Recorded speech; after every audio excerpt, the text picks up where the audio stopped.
AI का इस्तेमाल आप न सिर्फ लिखवाने, इमेजेस या वीडियोस बनाने के लिए कर सकते हैं, बल्कि अच्छी क्वालिटी की राइम्स, हम्द, नात या गाने बनवाने के लिए कर सकते हैं। तरीका बहुत आसान और सिंपल है, ये देखिए। सबसे पहले आप जाएंगे urduai.org/chat पर और उर्दू एआई के चैट जो ऑफिशियल जीपीटी है वहाँ पर आप जाकर लिखेंगे कि मुझे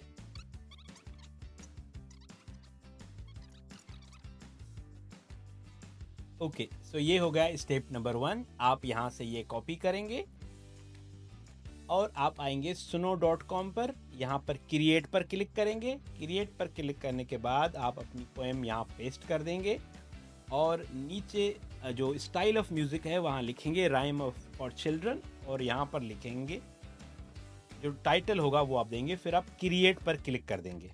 अब क्रिएट पर क्लिक करेंगे तो आपके पास इस तरह पोएम बनकर आ जाएगी।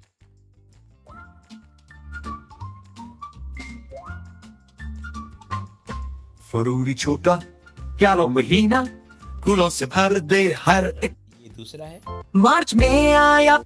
इसका तफसीली ट्यूटोरियल हमने उर्दू एआई की मास्टर क्लास सीरीज़ की 8वीं क्लास में शेयर किया है। अगर आप हमारे यूट्यूब पर नहीं हैं तो वहाँ जाएं और आपको वो क्लास वहाँ पर मिलेगी, जहाँ बहुत तफसील से ये सारा काम सीख सकते हैं और बिल्कुल फ्री है।